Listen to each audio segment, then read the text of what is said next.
ममतेचा तू सागर रे सुखाची सावली अग ममतेचा तू सागर सुखाची सावली आई परी तू वहिनी माझी मावली आई परी तू वहिनी माझी मावली ममतेचा तू सागर सुखाची सावली ममतेचा तू सागर सुखाची सावली आई परी तू वहिनी माझी मावली आई परी तू वहिनी माझी मावली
राजू कोदापे यांच्याकडून 200 रुपयाची देणगी आमच्या मंडळाला मिळाली, त्यांचा आम्ही आभारी आहोत.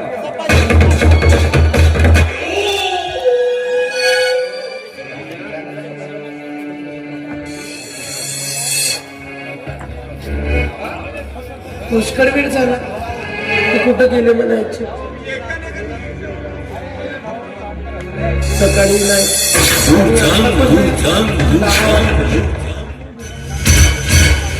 काकाजी, हे आमचे घरवाल दिसले का कुठं बाहेर? ते बापाचं नोकर आहे का मी हा ठेवायला असेल कुठं एखादी शराब खाण्यामध्ये दारू पित असेल. सगळं काही तुम्हीच त्यांना दारू प्यायला शिकवलं. हो, मी शिकवलं. आणि ज्या वेळेस तू चप्पल मारली ना माझ्या भाषाला तेव्हा मग मला भाता बिघडला आणि ती चप्पल मारलेला अजूनपर्यंत त्याच्या डोक्यात सरत आहे. त्याच्यामुळे बिघडला. त्याच्याबरोबर तू आहेस मी आहे का? मामाजी तुम्ही एक विचार केलात का? त्यावेळी मी एक अविवाहित स्त्री होती. तुम्हीच मला सांगा त्याऐवजी तुमची सुद्धा मुलगी असती ना काम केली असती आणि सर्व संसाराचा वाटोळा म्हणजे तुम्ही करत आहात का?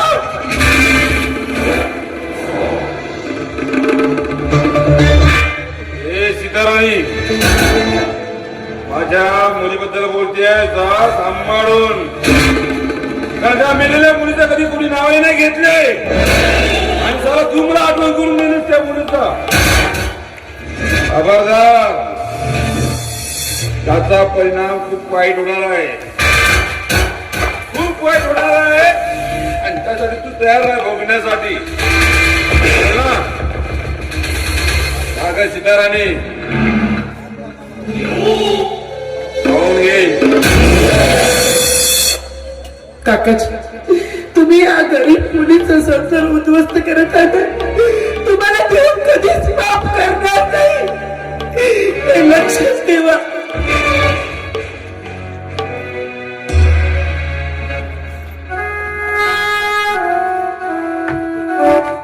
वहिनी अबे हे वहिनी हे बघ मी शेतीतून आलोय मला भूक लागली आहे ग. अगं अगोदर मला चाय मांडून दे ना. हो चाय मांडते बापूजी. तुम्ही खूप थकून आलात ना. हे बघ मी तोपर्यंत हात पाय धुवून घेतो. पण बापूजी मामाजी गेले ना फार दुःख वाटते मनाला. आपल्या घरामध्ये मामाजी होते किती शान होती घराची. करते धारते व्यक्तीच आपल्या घरातून निघून गेले बापूजी. फार वाईट वाटते. हे बघ जेव्हाचे बाबा गेले ना तेव्हाच खरं तू आहेस म्हणून माझं जीवन आहे का. नाहीतर या अमरचं काय झालं असतं हे देव जाणे. खरंच वहिनी तू माझी वहिनी नसून माझी आई आहेस. ममतेचा सागर आहे.